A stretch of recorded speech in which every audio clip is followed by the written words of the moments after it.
The following is a presentation of the Belly Up Sports Media Network.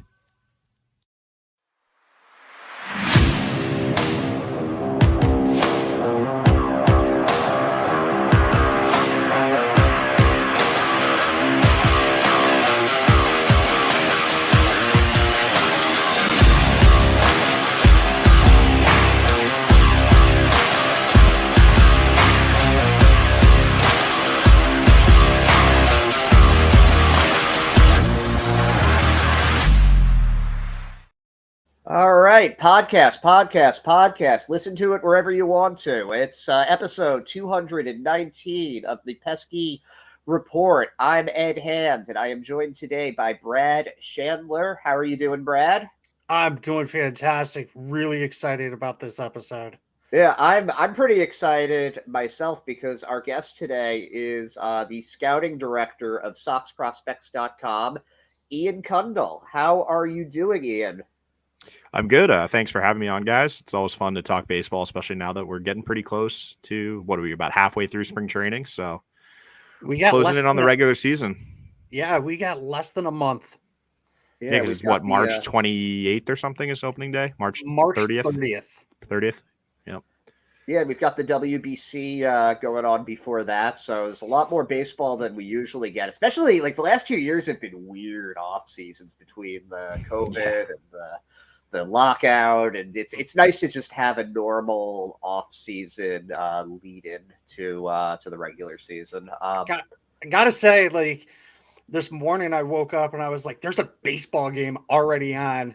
Yeah. Like I was at work, I had to download an app just so that I can listen to the games and whatnot, and I was just like super excited and pumped about it. 4-hour games. Who doesn't love that? Give me the pitch clock in the WBC immediately. That's my biggest takeaway. I can't.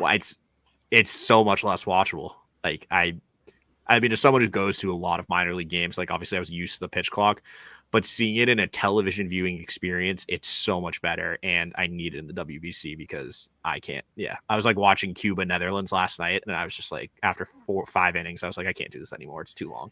You lasted longer than I did. Yeah. I watched the first inning and was like, oh my God, this is so slow moving. Is this what I've been watching for the last couple decades? It's wild. It's completely changed the viewing experience from TV. Because I never noticed it with minor league games. When you're at it, it just feels like a normal game to me. But seeing it on TV, especially, I think it's the major league level too, with like the commercials, like spacing it and everything, it really hits you how much of a difference it's making. Yeah, I didn't even notice it until June last year at the the AAA games that I went to, and I noticed that I was getting out after 2.5 hours, and I was like, I wonder why these games are so much quicker. I guess they just have shorter between innings, or no, it's the pitch clock. It's all the pitch clock. It's all the pitch. Yeah, because that used to be my like justification. I was like, oh, it's in a minor league game. It's going to be about 3 hours because thankfully we don't have those long breaks from commercials, and it's like in reality, it's not the commercials. That's not what has made baseball long. It was Pedro Baez walking around for 2 minutes, or guys stepping out 4 times in the same at bat, and the pitcher stepping off 3 other times and throwing over 4 times. Like that's what. And I don't know, the pace and the pacing of the game is so much better this spring training, watching it, and just the way it's being played. I really enjoyed the way baseball is, the direction it's going compared to where it was before. I hope you enjoyed that meatball I gave you. But like to your point, like right now the Red Sox are playing Team Puerto Rico, and they're 2.5 hours in, and they're in the 7th inning. Yeah. So we got 2 more innings left. That's longer than what every like preseason or every game they've had so far. I'm pretty sure it's been about 2.5 hours. Is about how long it's been for a 9-inning game. Well, and I think the thing that I like the most is that it's not taking away from the action. Like you're getting a 2.5-hour game that's 7-5 with 25 combined hits and 10 walks. Like the things are still happening. It's just, it's condensed and in a, much nicer experience for the viewer when you don't have to dedicate 4 hours to a spring training game, which used to be the thing. I will say the one rule that I'm not a big fan of so far is the disengagement. Like the pitcher stepping off. I don't know. I think that if you watched like last year, watching a pitcher throw over like 4 times for no reason was infuriating. And you saw the crowd like at the game would get very restless. And I think that that's something that like they had that rule in the minors last year, and I never noticed it. I'll be honest. They did. They had it at certain levels last year. Yeah, I think it was double A. I want to say. I didn't recognize that in Double A. I think it was double. Let me check. But there was one level that had it, and it was not really noticeable. Do you think though that and the bigger bases led to an increase in steals, like with David Hamilton's 70? Do you think that might have been like 50 if it had been with the rules from the year prior? I do think maybe. I mean, Hamilton's really fast and a really good base runner, though. So I do think that he was going to steal a lot of bases either way. But I do think we're seeing, I think we're going to see more aggressive base stealing. And I think that's part of why the Red Sox protected Hamilton was with these rule changes. He's the fastest guy they have in the organization, probably the best base stealer. So he was kind of with defensive versatility and that speed. It's something that you want to see how the rules adjust and don't want to, you want to act proactively rather than have to be reactive to the situation. And by protecting him, you lock that in for now. You can figure out the rule change, see how it matters, and see if he becomes, a serviceable bench bat in that regard. Or if not, then it's always something you can always remove him from the 40 man. So I think that it definitely could have helped him last year. I'm trying to actually figure out which level. I think it was high A actually had it. Okay, yeah, because I'm about 20 minutes away from Hartford. And I go to a lot of their games, and I didn't. Oh, no. It was low A. Sorry, it was low A. I was going to say it was low A. Yeah. Either way. Not double A. So what they did is low A had the disengagement rule. High A had that you couldn't step off. Or sorry, they had to fully disengage from the rubber to throw over, which they didn't enact. Basically, you couldn't do like the Andy Pettitte pickoff. Right. You actually had to step off to throw over. So they didn't do that. Then Double A last year had the no shift, and then Triple A had the larger bases. So that's what it was. Okay. But yeah, but I remember going to low A games last year and I didn't really notice it. So, but it's also low A baseball, so weird stuff is going to happen often. So maybe that would kind of distracted me from it. Yeah, it's definitely a different beast at that level of the game than what we see in the majors. Yeah, with the Penn League gone, especially, or like short season A ball gone, it's low A is kind of. It's a very different animal than it was a couple years ago. Yeah. Are you feeling, because for the longest time, I saw AAA games and I saw Lowell Spinners games, and that was my minor league. That was kind of my minor league experience. So I didn't really get to see that much of the in-between levels. Have you noticed a big difference since that's been eliminated, the short season A? Yeah. Low A is a lot worse than it used to be because you have guys who just shouldn't be there. Like you have a lot of guys, I think, I'm trying to think of someone from last year's team. But basically you have guys, who have to get pushed aggressively. Those 18-year-olds who played in the FCL or 19-year-olds who played in the FCL the year before, but probably aren't ready for low A. There's no in between now. And you're not really going to send them back to low A again. I think a good example actually is someone like Eduardo Vaughn last year, or like this is deep cuts in the Red Sox system, but like guy like him who was not ready to go to Salem, but they had no choice because there's no Lowell anymore. So you have to push those guys more aggressively. And I think you see it a lot with pitchers too. Like you have a lot of pitchers who just can't throw strikes in low A now. Whereas before that was kind of the level those polished college guys would get to that following season, not like the higher draft picks who would usually skip straight to high A, but you'd have a lot more polished arms there. Now those guys are just, they'll jump to Greenville. Like last year we saw someone like, I wouldn't consider him polished yet, but someone like Wyatt Old skipped Salem and went straight to Greenville. You have those guys skipping now. And so, yeah, I think the quality of pitching is really decreased too. And then I think it's kind of had a carryover effect where it's made it so the gap from when you got guys getting to Greenville earlier, but the gap to get when you get up to Double A, which is really your first exposure to kind of those like Orgy arms that know how to throw strikes, know how to spin a breaking ball. They might only throw like 88 to 91, but they really know how to locate it. Those arms, the guys are getting up there at a much younger age. Guys like you saw, like Matthew Lugo, for example, got up to Greenville or got up to Portland at the end of last year. Those guys are getting, kind of tested more earlier by those better arms when they get up to Portland. I think that's kind of created a bigger gap between A ball and Double A than we had before. Which is saying something because I always felt that Double A was like really where you start seeing which guys are actually going to be able to, to cut it against advanced pitching versus that's why I think last year a good example like Nico Cavadas, someone who destroyed Salem, which they probably shouldn't have started there in the first place. But went to Greenville, he was good. There was a slight drop off, but he was good. He went up to Portland, he got exposed pretty badly, and now it's on him to adjust. And that's the jump. You go from the level of Greenville, it's good. It's not, you're going to see a couple good arms per series. Like I saw them for 7 games last year against the Pirates, and the Pirates had like 3 good starters, and the other 3 games were pretty, not the best pitching. But you get up to Portland, and yeah, if you're a lefty, who's got power, but who has a lot of swing and miss, like guys know how to get you out there. That's where you're going to run into, the 28-year-old who's in his 3rd organization, but throws 100, or, the 28-year-old who can sits 86 to 88, but can locate 4 pitches and throws fastballs like 20% of the time. Like that's the kind of stuff you're going to run into for the first time there. Man, how did you start getting into this? Because I we listened to the Sox Prospects podcast a few weeks back where you talked about getting your start with the Frederick Keys, but how did you take going to games and just kind of chatting with scouts to what you do now with Sox Prospects? So I started off, and actually I was mainly working on editing scouting reports at the site, and kind of like helping out with a little bit of like writing with Chris Mellon, who used to be he used to head up the scouting department here. And so that was kind of what I started doing back in many years ago, too many to count. And from there, I just was like going to games on my own. And yeah, I started going with him a little bit and started meeting some of the people he knew, and kind of just continuing to build that network that I started when I was down in Frederick, or when I was down in DC the summer before. And yeah, it's really just been just going to as many games as possible whenever I'm free. I try to go to, 30, 40, 50, 60, 70 games a year, as many as I can make it out to. And it's a lot of reps. It's a lot of, just going to games and just talking baseball with a lot of people, and it's now, gets to the point where, I'll call someone up and we'll have a 2-hour chat about specific things, or, we'll talk about fastballs, or, we'll just talk about certain prospects. And yeah, it's just kind of just everything is about all the free time is spent, going to games and talking baseball basically.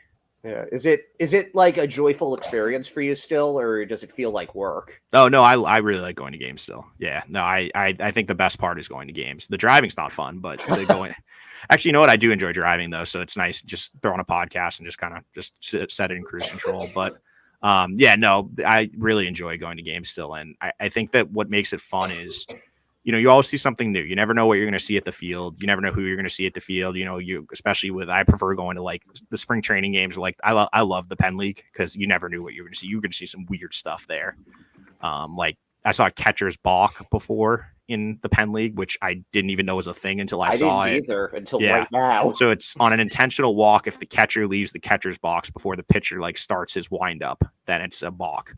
And that's how a game ended. Like saw walk-off hits there with Joe Davis running home from second on singles, which is always fun. Like I liked seeing that because it was all new players. But it's also fun, I think, to watch the guys develop all the way up the system, when you're starting to see them from when you're like when they're 16, 17-year-old to all the way, following their career all the way up to the majors. Guys like Xander Bogaerts, for example, Devers, like they're guys that, you first see when they're, just after they signed, or, a year or two after they signed, when they finally make the jump stateside, and then getting to follow their entire career up into the majors is a pretty cool, and it's a rewarding experience when, it's someone that you're on really early in their career makes it to the majors, especially if it's someone who's not necessarily like supposed to be there, or not, the most highly touted guy. It's fun being, that first person on them, and being, identifying them as a talent before they were really that well known. Do you find it harder to, I guess, like keep your emotions out of it with a guy like that, or even somebody like Xander Bogaerts? I felt like you guys had one of the less apocalyptic takes on that whole situation this offseason, but you saw him when he was a 16-year-old kid. Like, do you find it's more of a challenge to remove your emotions from it? Not really, because I don't really like. I feel like as the more I've got ingrained with baseball culture, my fandom has kind of dissipated. I used to, obviously growing up, I was a huge Red Sox fan, but I think the more as I've gotten like in the weeds with it, gotten to know people, gotten involved, I kind of have, I have to look at it objectively. I can't, just because if you're a Red Sox fan, I can't be like every guy is, going to be a Hall of Famer, because that's obviously not the truth. So I think I kind of like, I think I like to think I do a pretty good job of separating fandom from just kind of being like an objective baseball observer. And I think it's kind of gotten to the point where I would consider myself more a baseball fan than a Red Sox fan. So I don't really like, when I'm looking at a situation, I'm not really looking at it from a fan's perspective. I'm going to look at it like, what is the best baseball move in this situation? And I think that with the Bogaerts situation specifically, and talking to some friends who still are, huge Red Sox fans, that was definitely something we differed on. When I looked at it from just a straight baseball perspective, like it was a no-brainer. They weren't going to re-sign him at that number. But I can understand also, and I think that's something maybe I didn't do a great job of kind of getting across, was that like I completely understand also that the fan and you can be upset at that too, and I think that's something that at the end of the day, it's a business. And I think that's the hardest truth to accept, is like, because fans, and I'm a diehard fan of some other teams in other sports, like Michigan football, things like that. If you talk that with me, like I cannot look at that and not be like, I'm going to be the most, like, I'm very passionate about that. And that's something I don't look up objectively, but with baseball, I think it's hard. You got to remember it's a business at the end of the day. And with things like that, like there are things out of your control that are going to impact your team and your fandom. And you just have to, like, everything's not going to be roses. Like there's going to be bumps along the road. They're not going to be able to keep everyone. That's just the way that the game of baseball is. Not everyone's owned by Steve Cohen. Like teams are not going to run. Not every team is going to run a $400 million payroll. Like, so, at some point, there's got to be a limit. And I understand, with things like Bogaerts, that was obviously a very tough situation, him leaving, and you can, you can nitpick if there were mistakes made along the way, but at the end of the day, the Red Sox should not be matching that offer. No team should have made that offer in the first place. And I'm very interested to see how it works out for the Padres, because they're playing a really dangerous game right now. Yeah, they got Xander until he's 41, and they've got, I believe, Machado until he's 41. And Darvish also. Yep. And and they still got Soto to try to hold on to. So they still have to do Soto. They lock up Musgrove. Yeah, not to as long term of a deal though. I think it's Soto's the big one, obviously, because they got Machado now. But yeah, Xander Bogaerts is a great player, but man, does he scare me as a long-term shortstop, and with the way his hitting metrics are going, just really concern me. Man, I wish other people would say that, because as soon as that happened, it was just like every fan was just like, "Oh, this sucks."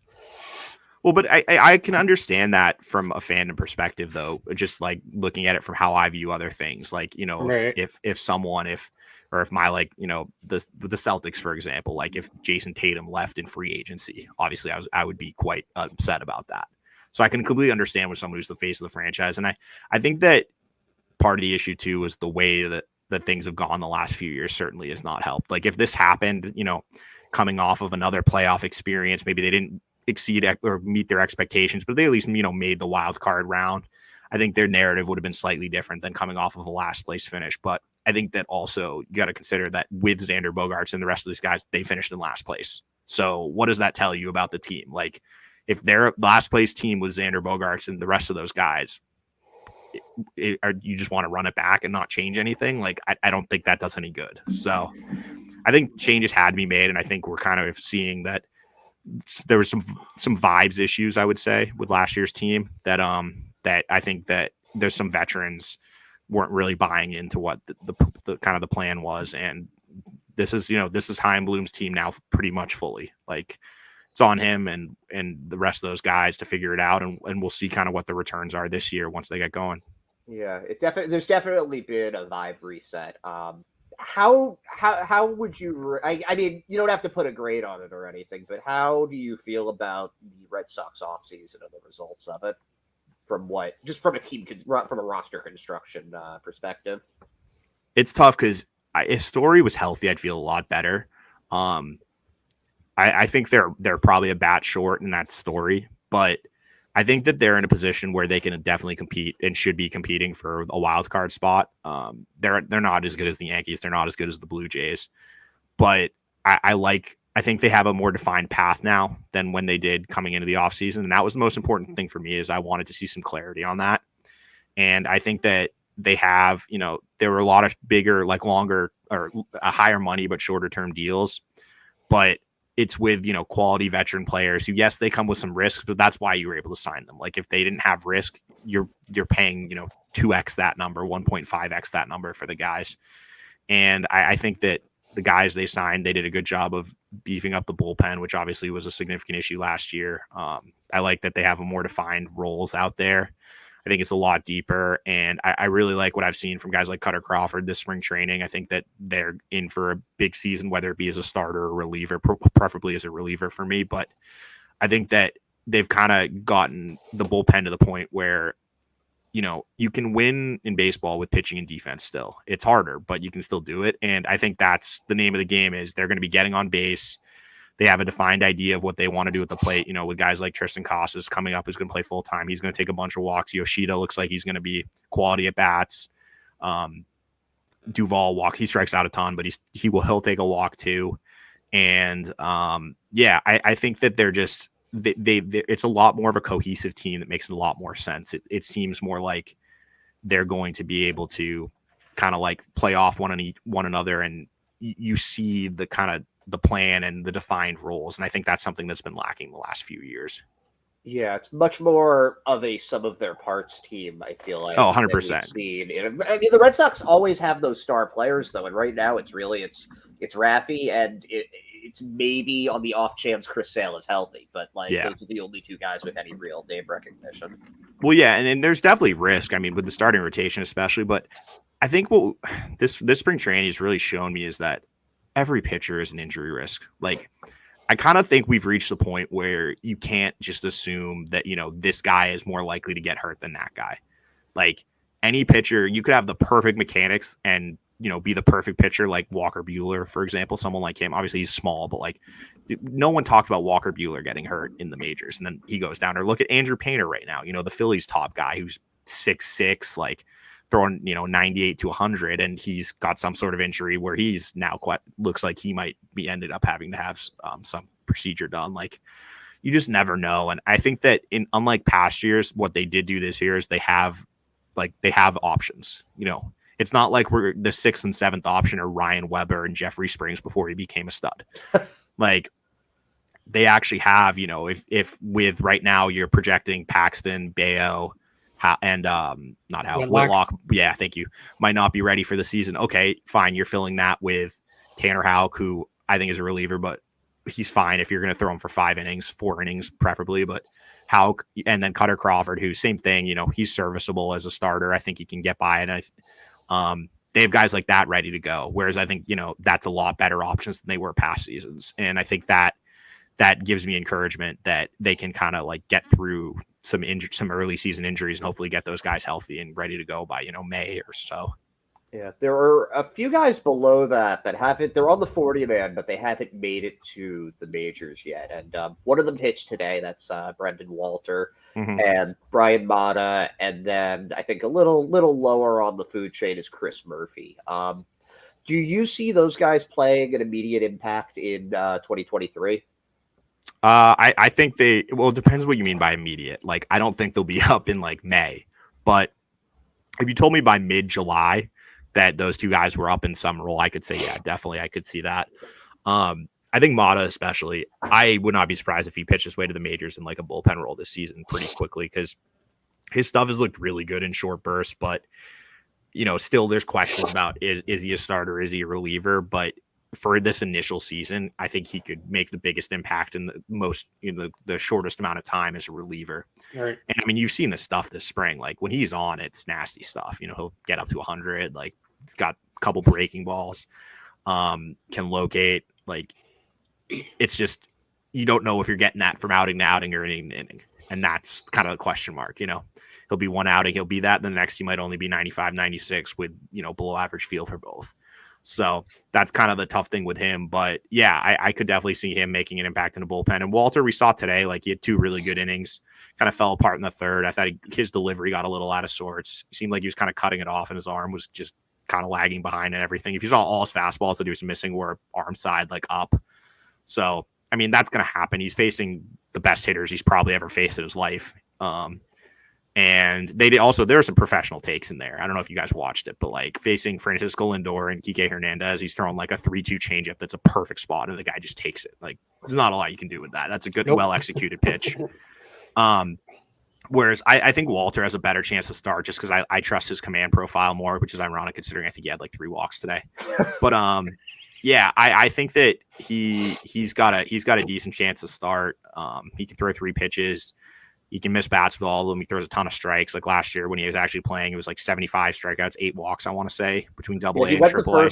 Yeah, I think he went the first 2 months without what was like 60 strikeouts, 0 walks at one point, which is I saw him pitch the first half of a doubleheader, and he threw 6 innings, and the game took like an hour and 20 minutes. It was awesome.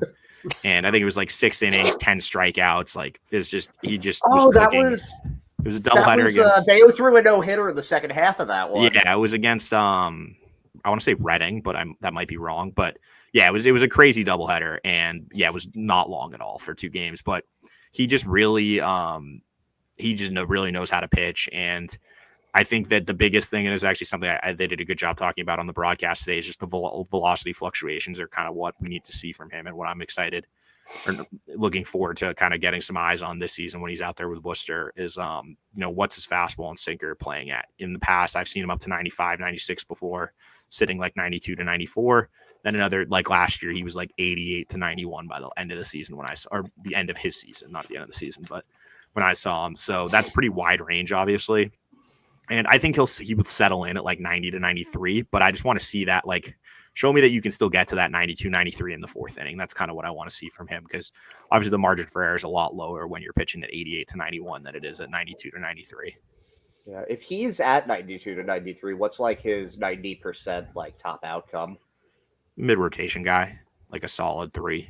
Like, because I mean, if you're talking about if he's 92 to 93 with the movement he has on his fastball and the command, you can put a 60 on that. I think it's a 60 slider. Like the horizontal sweep that he gets is insane. It's among the highest like horizontal movement of any breaking ball in minor league baseball last year. And then his changeup is definitely, I like his changeup a lot too. And I mean, there have been outings where I've looked at it and had not been able to decide, do I like the changeup better, or do I like the slider, or sweeper, whatever he wants to call it these days. So yeah, I think you could even go 60 on that. So if you're talking about a guy with 3 potential plus pitches, fastball probably doesn't get there, but still, I mean, that could be like best case. You're talking about like a mid-rotation guy.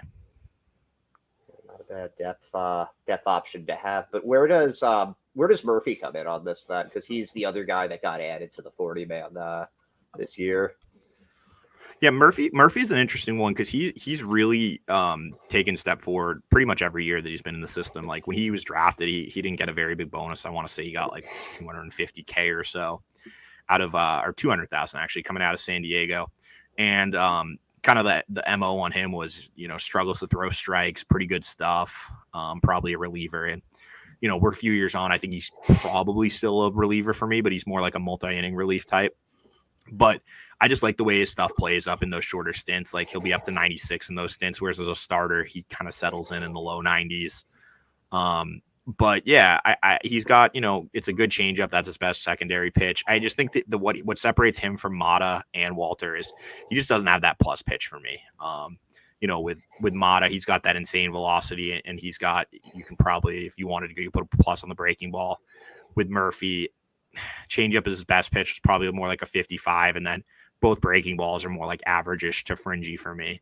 So I think that's the thing he's lacking, is he just doesn't have that true major league quality out pitch. And my concern is that in longer stints, can he turn a lineup over where he doesn't really have that bat missing pitch? I'm just not sure he could, go 4 or 5 innings. And I think the thing is, there are a lot of these guys, and I think Josh Winkowski kind of falls in the same camp, that probably could go 4 or 5 innings, 6 innings if they're playing for like the Royals or a team that doesn't really, they're not exactly going to be that competitive.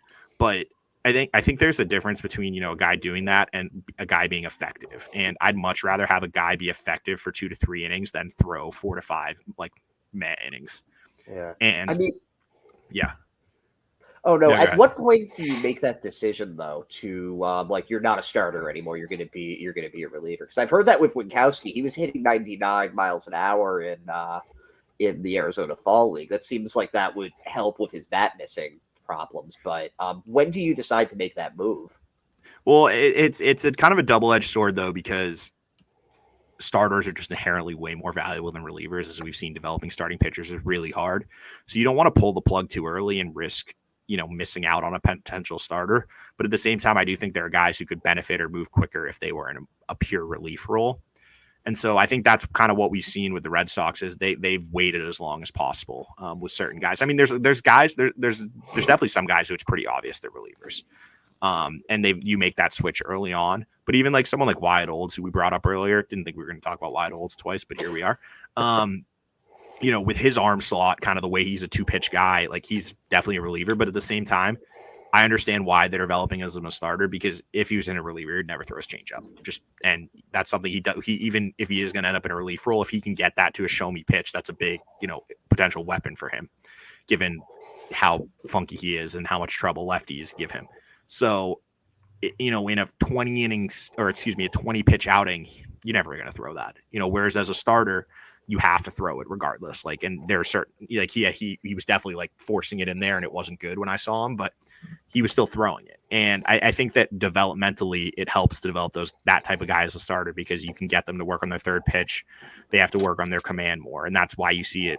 But usually I think the switch starts to happen like when you get up into the high minors is when you're going to see it. That's kind of where things get weeded out and guys get separated.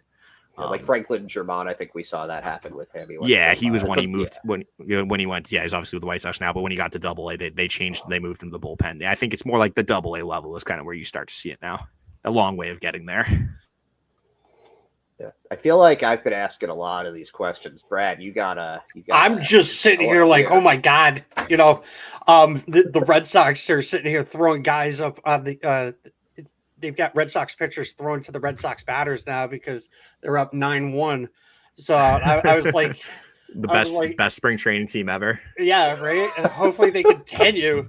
But yeah. So, I was listening to your episode where you were talking about. I believe you were talking about Noah Song, which we don't have to talk about that because we talked about that. I'm sure everybody's. We were done with him. Yeah, right. But it's like when you go to these games, right? And like my biggest thing is like I can't tell the difference between a pitch. Yeah. Like I can't tell if it's fastball. I can tell if it's a slider. I can tell if it's a curveball. But like, how can you tell the difference between these pitches? Well, I think it's the biggest thing is where you're sitting. Like, there are a lot of minor league parks where if you're not directly behind home plate, it can be really hard to tell. And frankly, there are some parks where even if you're behind home plate, it's tough. E.g., a great example of that is rest in peace, Pawtucket. That was a horrible place to watch breaking balls because you were elevated above the catcher. So you just had no perception of depth on anything because it just looked like it was just, there. But yeah, no, I think the biggest thing is just being able to sit behind home plate. You have that really good line behind the catcher, and it lets you kind of see it. But also you can look for certain cues, like when they're releasing the ball, you can kind of see the ball coming out of their hand, the way it's spinning. If it's a curveball, obviously there's going to be more rotation than if it's a fastball or a changeup, things like that. And I think then the end is also the movement at the end of the pitch. Like, you kind of just learn that, breaking balls are going to go this way. Changeups are going to go this way. Like splitters are going to go this way. And then after the fact, I mean, obviously there's the TrackMan data is really nice to see too, because that obviously really helps out, when you're able to see the spin race and things like that, that pretty much you're able to see. And you see it with the StatCast data too, that the MLB has. When you go on that, you see like that this is the band that a fastball is going to be at, and the spin, the velocity and the spin. This is the same thing for breaking balls, changeups. And so, when you have that angle with, I have a radar gun too, and know plenty of people who have them at the games. And frankly, some of the parks actually have better radar guns than others within the Red Sox system. Some are actually tied into the TrackMan, so they get the accurate number up there. So yeah, when you kind of put all that together, you're able to tell. It makes it a lot easier, especially when you've bin to as many games as I have. Yeah, I feel like I get people at work that just like, oh, you're a baseball nerd. I'm like, no, I'm not. Like I can introduce you to some baseball nerds, and that's a no offense to anybody, And it's just like I've always had that question. Like I'll be watching a game and I'm like, how do you differentiate the pitches? Like I said, you could tell a slider. You could tell that Chris Sale is throwing a slider as opposed to like a fastball and stuff like that. It's mind blowing to me as a person who actually watches like as many games as possible, and then I can't tell the difference. Yeah, well, it's also funny too, though, because there are certain things like there's some pitchers where I'll be like, "Oh, that's a slider," and then, someone will mention it to you. Oh no, they call it a curveball, and it's like, come on, like no, that's a slider, or vice versa. And it's like some of it is frankly, it's dependent on the pitcher can decide what they want to call it basically. Like is it a cutter? Is it a cutter or a hard slider? Is it a changeup or a split changeup or a splitter? Like what are they calling it? Like yeah, it can be. I think the hardest one though is differentiating between the fastballs. Like there are certain guys who are throwing like two seams or sinkers, then other guys are throwing four seams, and like there'll be some guys have like a pretty distinct velocity range or like enough movement, but there are other guys who don't really have a lot of movement, so it's hard to tell. Oh, is that he trying to throw a sinker there, or did that just a four seam that has some sink? Like what's going on here? So that could be a little difficult, but yeah. I definitely can see if you're not, used to being trained behind home plate and seeing that I can imagine from like the first base, third base sides, you don't have a lot of perception of the pitches.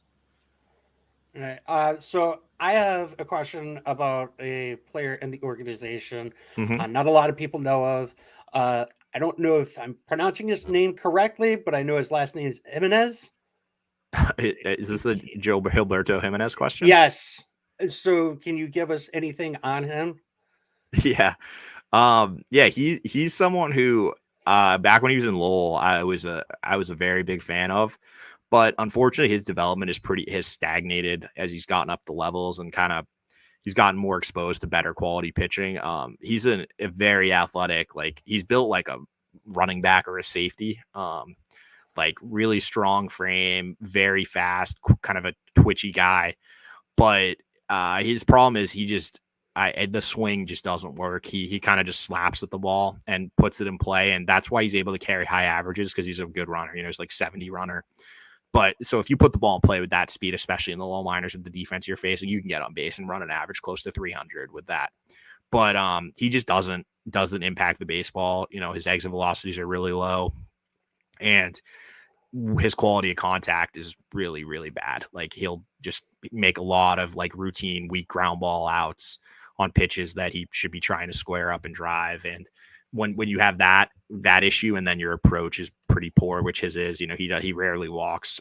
He's got a decent amount of swing and miss in his game. That's a pretty rough combo. But because of his athleticism and his speed, he's someone that you keep alive, in the sense that, you keep him in the back of your mind, you keep him on the prospect list, because if something clicks for him with the type of athlete he is, there's still obviously some upside. But the longer it goes on, the less the chance that he's able to reach his ceiling. Yeah, there's a couple of years ago, I heard something about him, and I was told to like keep an eye on him. And I saw him like beat out he hit the ball to someone at second, and he beat it out. And I was like, wow, this dude's fast. And then He's very fast. Yeah. That's disappointing to hear that. Yeah. That's why it's one of the things that they Red Sox just for whatever reason not had that many true like burners in the system over the years.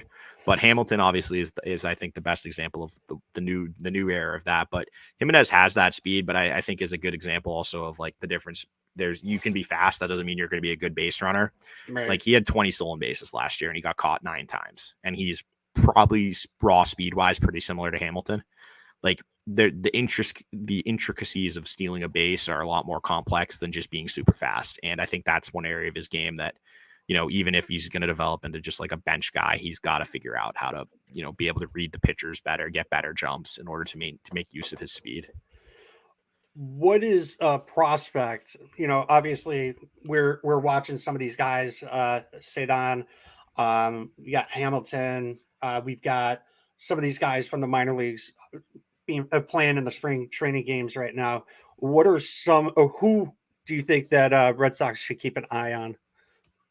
Well, I think Rafael is the obvious one. We've seen a ton of him this spring, and I assume we'll see a lot more of him, especially with the WBC guys heading out or already gone, as most of them are, especially the outfield. I mean, they lost Verdugo, and Duran are both there.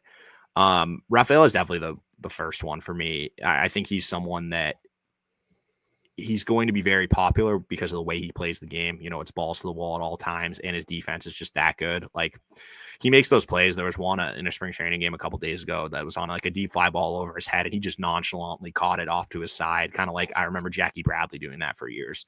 And it looked like a routine play, but when you watch it, you realize he went like, 120 feet and beat the ball still by, a couple seconds. And I think that's just, he's that instinctual and that good a defender, which is just insane too, because he only started playing outfield like 2 years ago. But I think his defense will make him a very popular player, and I think the other thing is that his setup and load looks a lot like familiar to Red Sox fans because it reminds of a certain outfielder who's no longer on the team. And I think that is, that people like to see that. I don't think it's fair to him to compare him to that player. I think that's kind of setting unrealistic expectations. And frankly, I think in the long term could end up, kind of being bad for him, because when he gets up, and if he's not that player, people are going to be disappointed. And when in reality, if he gets up to the majors and plays Gold Glove defense and hits 220, he's going to be a everyday player for the Red Sox or someone. So I think he's definitely very exciting. I think the other person to watch, and that's kind of a no duh, but I think Tristan Casas is going to have a great year. I've been really impressed by what he's been doing this spring. I really like the way he transformed his body in the offseason. I think that, he realized last season that with it's because it's a high maintenance body. When you're his size, like you got to take care of it. And I think that, he did a good job of transforming from, kind of was a little softer last season to getting to the point where this year he'll hopefully be able to withstand a full season's workload. And I just think that his approach and power is really going to play. And the big question, I think something that I've been really impressed with, is the quality of at-bats he's putting against left-handed pitching this spring training. Yeah. He's had pretty significant platoon splits in the minors before. He's crushed righties, but lefties are kind of giving him a little trouble, especially driving the baseball. And I think both his home runs so far this spring are off lefties. And I just think he's been showing a consistent contact ability against lefties, which was one of the bigger question marks for me, and kind of made me wonder why they hadn't signed a right-handed hitting first base option. But after seeing him this spring, I'm all for it. Just turn the keys over. He's your everyday guy. If Turner needs to play first base twice a week to get him off his legs, that's fine. But I'm really excited for him, and I think that he's someone who could be a really big part of their future starting the season. There's one guy that I've noticed you getting very excited about on Twitter, and I'm just glad that there's somebody besides me that's excited about him, and that's Luis Guerrero. Why should we be excited about Luis Guerrero? Because he throws 100 with a splitter that has a lower spin rate than a knuckleball. I mean, what's not to like about that? Oh yeah, I saw him in the same game as a knuckleballer, and his splitter has less spin than a knuckleball. That is madness. His stuff is just raw stuff. And then this is the key. It's raw. It's very raw. Like, he's someone who I think he was like a 20th round draft pick out of a junior college. And he was throwing, in the mid 90s before. And now, when I saw him last year in Greenville, he was like up to 100. Like, every pitch was 97, 98 miles an hour. And that splitter is when it works, it's just a devastating pitch. Like, dives completely out of the zone, and I haven't seen another person with a splitter like it. And that's the most exciting part to me, is and kind of circling back to what we were talking about earlier, you never know what you're going to see. Like, this was a guy I wasn't really paying attention to in the system. I didn't really know much about him. Like, he wasn't even on scouts radars. Like, when I was talking to them after the fact about him, they were like, wait, what did I miss here? Like, how did I not see this? And he just came in, and the splitter, he's got 10 to 15 miles an hour separation from his fastball, and it's got that late, like, nasty parachuting action that just hitters have no chance against it when he throws it correctly. And when you're throwing up to 100 with that pitch, then you have a chance to be a major league reliever. And obviously, there's things he needs to iron out: consistency, command, things like that. But just on raw stuff alone, it's him and, guy like Ryan Fernandez have the best stuff now that in the minors of the pure relief prospects. So I think it's also telling to me, or interesting to me, that he's getting some run in spring training this year. He's one of the few guys who hasn't pitched above high A, who was getting into games that are not like, as a filler arm to close out an inning because a guy couldn't finish it or things like that. So he got like a legit inning in a game. So I'm definitely I'm definitely excited to see what he can do this year. And I would not be, if he takes a step forward like he did at the end of last season with Greenville, he's someone who I think is going to be a pretty popular name going forward on the Red Sox prospects lists.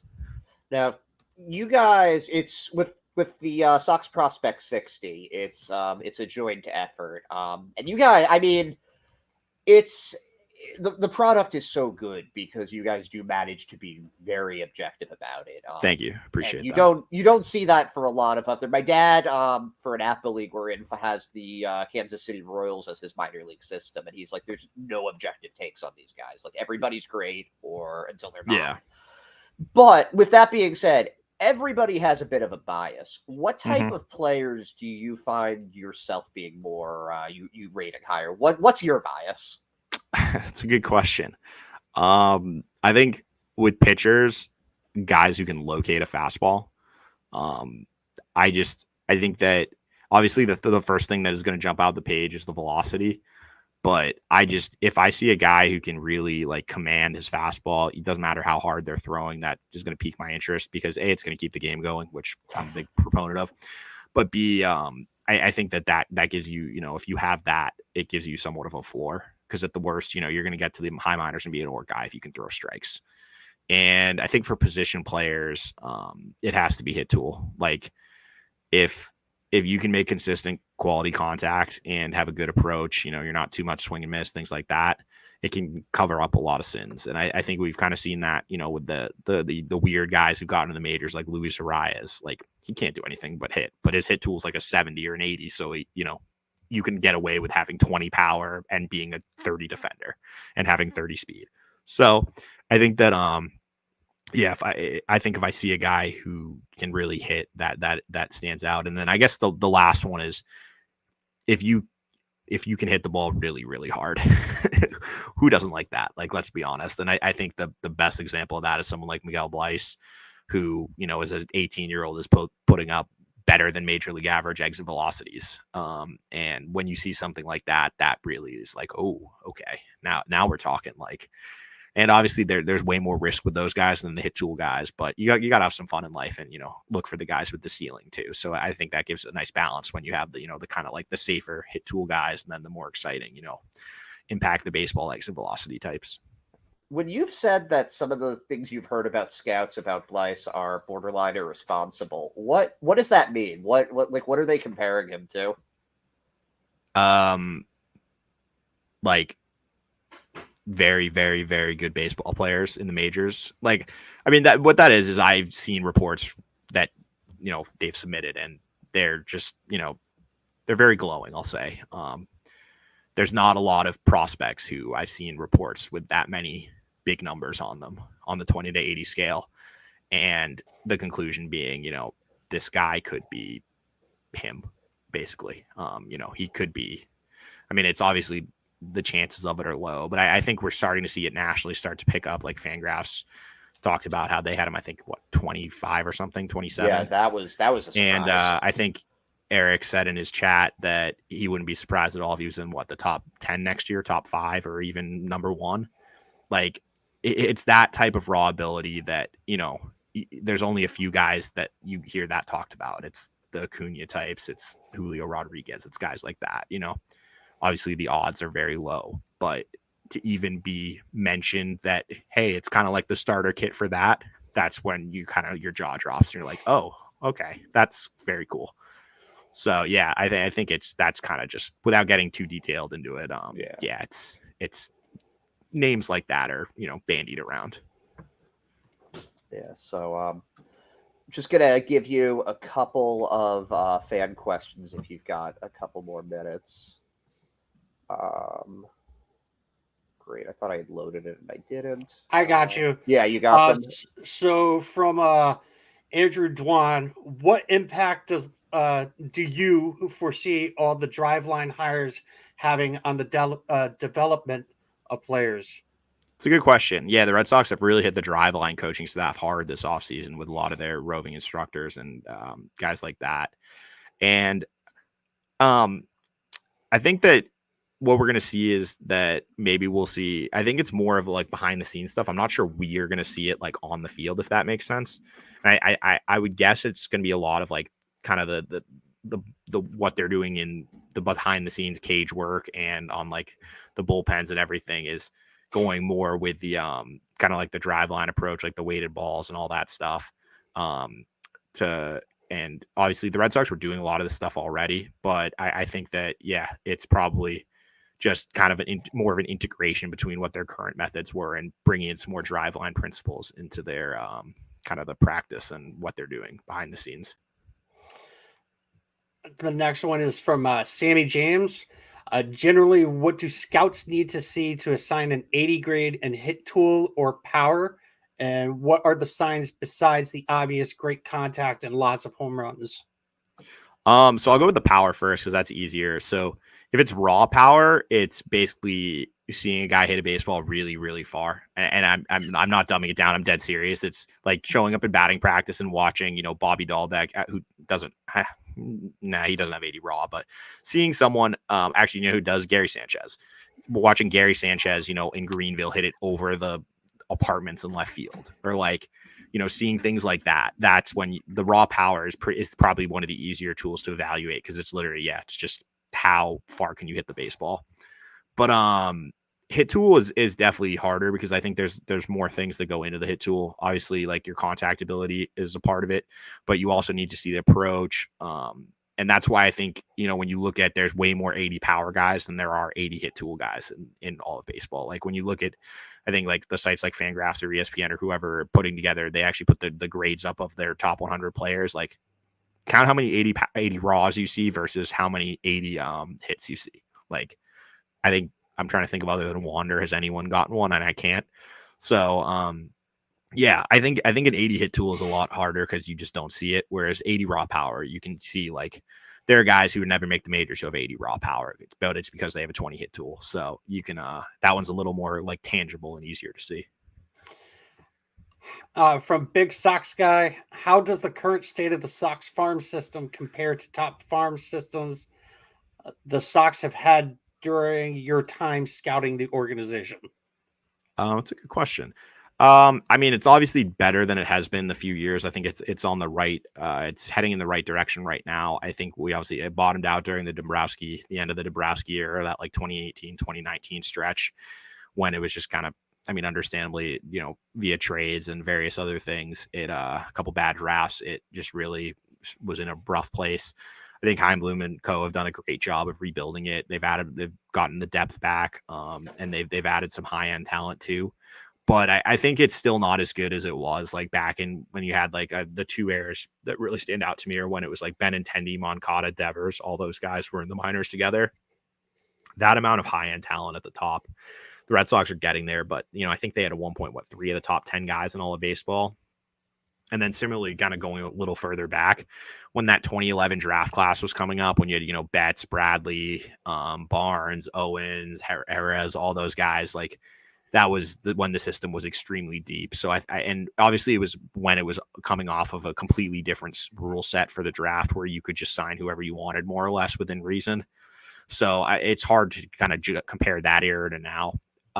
But yeah, it's not as good as some of those classes, but it's definitely on its way back. And I think, you know, when you see nationally, I would put it, you know, in the middle. Probably it's like the 13 to 15, 12 to 15. If you want to go as high as 10, I'd be fine with that. But kind of in that range is where I think the system is right now, but with an up arrow next to it. And especially if some of the pitchers they've had take a step forward this year, I think it could definitely jump into the top 10 by next offseason.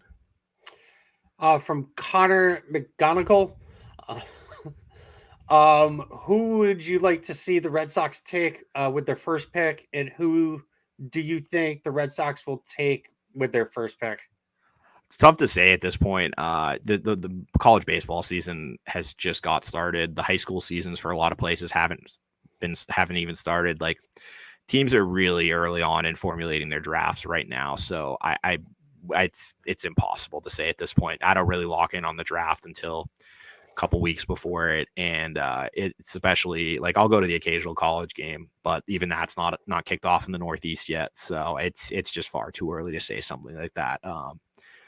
It's also a lot harder when you're picking near the middle or bottom of the first round than when like the Red Sox were picking at 4 a couple years ago, because, and as we've seen, like teams' draft boards just differ so drastically from what the national list can be. Like, you know, a guy like Nick York, the Red Sox had a first round grade on, probably based on where they took him.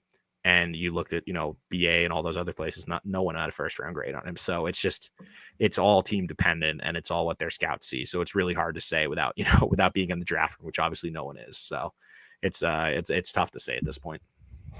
So we have two more for you from Mini Tyrant. What do you think Romero's absolute ceiling is and 90th percentile outcome? Yeah, I'm assuming he's talking about Mikey Romero. That's what it sounds like. Yeah, so I would say, I mean, everyday shortstop, like a 60. You know, that's probably what you're talking about, like the 90th percentile outcome. You know, a guy who can hit, play solid defense, like more of an average hit over power, but still, you know, someone who can hit, you know, 280 to 300 with 15 to 20 home runs, I think is what you're looking about there. Like a really, really useful player.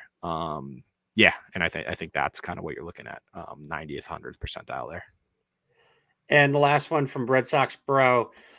Ask him if the system is closer to Keith Law's 23 ranking or Baseball America's 10 ranking.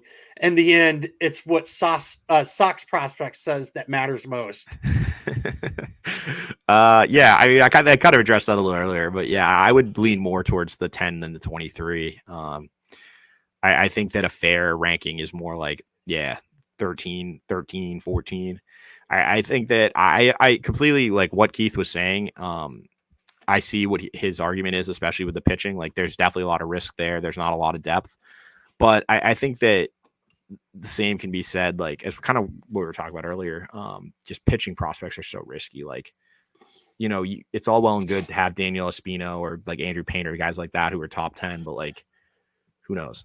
Like, pitching prospect development is just so up in the air. Like, I always think back of someone like Anderson Espinosa with the Red Sox.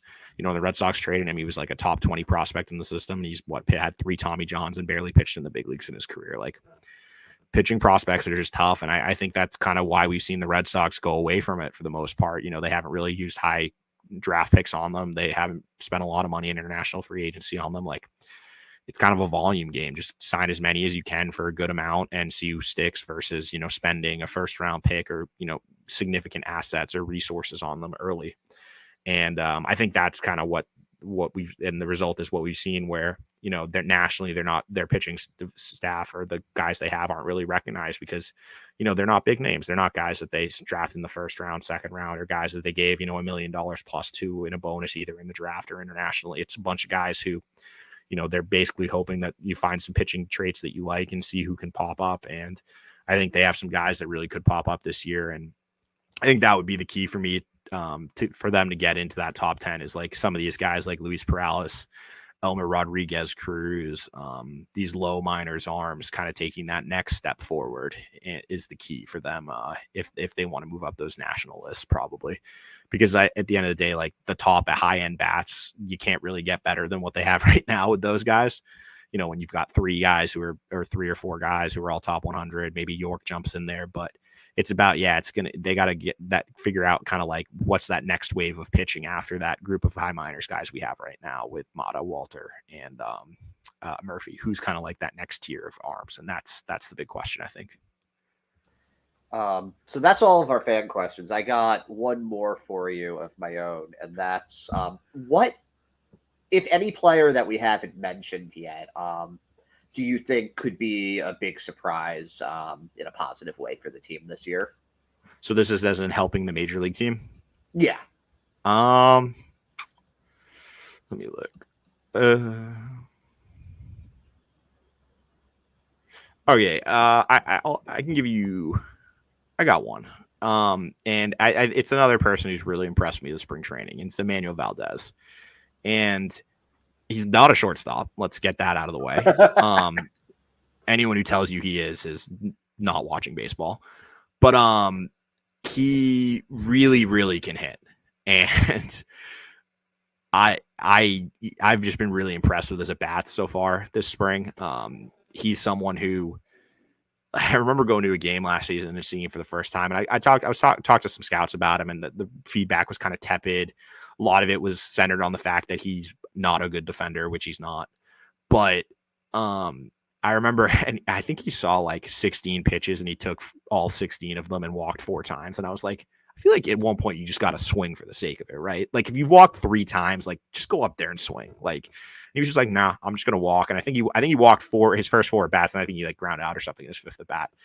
But it was there. I was like, oh, okay, he really like. There's certain guys when they go up, they look like they're guessing, and Rafael is a good example of this. Like I've seen his spring at bats, and he's definitely taking more pitches, but I'm still not convinced he's not just taking them for the sake of it. Like because there's a difference between knowing what you're taking and just taking it because you're told to, basically. And I think that with Valdez, like he has a plan when he goes up there, and when he takes a pitch, it's a meaningful take. Like he's taking it because he can't impact that baseball. And when he does swing, he's trying to kill the baseball. And but it's controlled enough where like he's not a big strikeout guy. Like it's going to be in the 20% range, but the low 20s probably. He'll take a walk, and I just really like his offensive kind of the approach and the all fields ability he's shown this spring. And when I saw him last season, and I think he's someone that if he can figure out the defensive part, and that's a big if, like it's a work in progress, even at second base. And if he's not a second baseman, he's probably a left fielder or a DH because he's like 5'9". So I'm not sure he's a first base. You could fake it at first base. So, but yeah, I think that his bat could be something that, especially if like he can show enough defense, that you could see him in the second half if Arroyo's maybe struggling a little bit and they want to kind of throw someone new out there and hope they can catch lightning in a bottle. I think he could be someone who could come up and give them some quality at bats and hit a few home runs and do some stuff to get the crowd fired up. Because I think that he's a fun guy to watch at the plate. Do you like the comparison that has been made between him and another all-star? I do not actually. If you can probably guess, I'm not a huge fan of comps. I think that every player is their own player. Basically, it's right. Kind of cliche, I feel like, but I don't think it's fair to put the expectations of a fan base to be like, what is this guy's comp? Oh, well, he's, especially if you're comparing them to all-stars, because at the end of the day, the odds are there's maybe one all-star in the system right now. Like, being realistic, it's not like the numbers don't lie. It's not, the success rate is not very high for prospects. So, yeah, I mean, I think it's okay if you're using it in the context of like his swing looks like that. But if you're comparing the skills to a certain outfielder for a team that is ex-Red Sox plays for, who that outfielder also once played on the East Coast in a city inhabited by political figures at a stadium near a river, then yeah, I don't love that. I don't love that comparison. No. That was like the most amazing.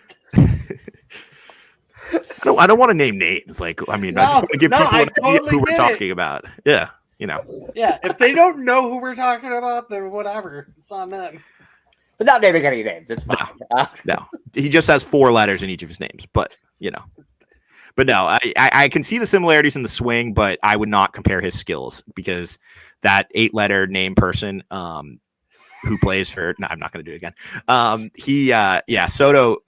So you don't compare people, like, that's why I don't talk about the Blaze stuff. You don't compare players to them. Like there's so few players who turn into those top 1 percentile in all of baseball. Right. Like, the odds are the Red Sox don't have a single one of those in the system right now, and that includes Marcelo Meyer. I love Marcelo Meyer. I think he's an excellent player. The odds of him being that, like, 70 elite, talent are very low. Like, do I think he could be a solid everyday player? Absolutely. Like, that's the most likely outcome for me. But those guys who have that ceiling, it's so hard to find them. And that's why, I don't like throwing that name around, even if it's just with the stance, because it can often get misconstrued. And I just think that, and taking it back to what I was saying about Rafael, I want these guys. They're all really interesting prospects, and they deserve to not have that weight of they get up and, like, it's not a failure if, as I said with Rafael, or if Valdez gets up to the majors and is a 260 hitter with 15 home runs a season, that's not a failure. That's an incredible outcome. like becoming a Major League Baseball player is really hard. And if you can turn, like if any of these guys get up and make the majors, that's a good outcome. Like Bobby Dahlbeck, for development and what they've put into him and where they drafted and everything, the career he's already had has more than given that return back. And so I just think, yeah, it's just hard when you hear those guys compared, because it's like, this is really setting things up badly. Because yeah, baseball is so hard and there's very few Juan Sotos or Mookie Bettses around. Like those guys don't grow on trees. And if they did, teams would be loaded. Their lineups would be loaded with them. There's a reason there's only 5-6 guys like that in all of baseball. Yeah, the perspective there, especially with the numbers, is very helpful when you have, some of the Cedar Rafaela comparisons that you alluded to earlier as well, being a little not the best for the player. No, and I think though that's why with Blaze, hearing names like in that tier mentioned with his ceiling is what catches your eye, because like, as I said, even with Mayer, you don't hear that, but with Blaze you do. So it's like, oh, okay. Like, and obviously, and when we're talking about ceiling, we're talking about like 90th, 100% of the best possible outcome. But yeah, the odds of that are low, which is why I don't really delve too into it, as I don't want to get people set him up for failure. He's an 18-year-old kid, there's a ton of ceiling. What he's already showing is really impressive. Let's let it play out before we get into that stuff. Yeah, let him be Miguel Blaze before exactly he's somebody else. Exactly. So one last thing, for people who don't visit your website and look it over and whatnot, when do you expect, speaking of Marcelo Mayer, when do you expect him to be able to make an impact with the big league? It's an interesting situation because he's going to start this year in Greenville, and if you really wanted to get aggressive, I don't think you could rule out seeing him next season, because you just do the math. Like, he starts this season in Greenville, he ends the year in Portland, kind of like what he did last season. I think that's a realistic expectation for him to go to Greenville, play there until end of July, then go up to Portland for a month or two to end the season. And if that's the case, then you figure next season he starts in Portland. If he's really good there, he's in Worcester by midseason, and you never know. Like, if he destroys AAA, would I rule it out? No. Do I think it's likely? No. And I think you're probably looking more like 2025 then, because I think the way the Red Sox, they've tended to be more conservative under Chaim Bloom and the current dev staff compared to what it was with Dombrowski, where like Andrew Benintendi came up straight from AA. I don't think we're going to see that anymore. I think it's going to be more, they have certain kind of like expectations or baseline like achievements that they want to see guys hit, whether it be a certain number of at bats, a certain quality of at bat, things like that at each level. And you got to tick all those boxes before you're going to get promoted. And I think that because there are so many of those, it's not slowing things down, but it just, it takes longer to do that. They want to see a bunch of benchmarks be hit before they're promoting, because you don't want to risk Russian guys, because Russian guys can definitely have a negative impact. So I think 2025 is more likely, but I would not rule out like end of next season, and that's assuming if everything goes like great the next year and a half, then that would be the fast timeline for me. Well, have you got anything else, Brad? Nope. No, I do not. All right. Well, Ian, do you want to plug your pod and your website and? Oh yeah, sure. Tell people where they can find you. Yeah, I'm all for free promotion. Why not? Just check out SoxProspects.com. That's the main website. We got scouting reports, news articles, nice forum where you can chat Red Sox with a bunch of like-minded fans. Fun stuff there. All my scouting reports are up there. So if you go to the page, like every player pretty much who is come stateside has a scouting report based on something I've seen or talking to scouts about them. And then we also have a podcast, Sox Prospects podcast. It's on all your podcast apps. You can check it out there. And it's on YouTube too if you like that. We don't have the cool video set up like this or the intro or outro, so we're really gonna have to step our game up. But that intro, by the way, blew my mind. I would like to say bravo. That was very impressive. But yeah, and then on Twitter, I'm at Ian Cundall, IANCUNDALL, and you can check it out there if you want to hear about the Red Sox probably 99% of my tweets are related to Red Sox prospects. The other 1% are references to Michigan football or Manchester City soccer, and that's all you're going to get. So yeah, if you like any of those things, feel free to check it out. Thanks again so much for coming on with us, Ian. This has been an absolute thrill for me. I assume for Brad as well. I was in shock for like the first 20 minutes. Like, I'm listening to you guys and I'm just like, because I knew, like, I'm trying to learn the whole like minor league system and stuff. And like, I'm super pumped that the certain TV package is including the minor league TV. It's great, isn't it? Yeah, it's really good. I applaud MLB for doing that, because see, I was trying not to say that, but we'll give Rob Manfred credit when he deserves it. But Theo. But yeah, no, I was very excited to see that move, because I'm hopeful that the Red Sox have all these affiliates have cameras. The games are all on TV, are all streaming online. So now, if you're an MLB TV person, you can check them out, and I would highly recommend it, because there's the Red Sox affiliates. It's a lot of fun stuff going on, and also I highly recommend, if you can make a trip, there's definitely some fun spots to go down to Greenville, get up to Portland, get out to Worcester. Even check out Salem if you're in the area. But yeah, no, there's a lot of fun stuff going on in the Red Sox minors, and I'm looking forward to an exciting year. So thank you for having me on to talk about it. It was a lot of fun. Yeah, we're looking forward to it as well. So we'll be back in a few days. And again, Ian Cundall. See you guys all next time.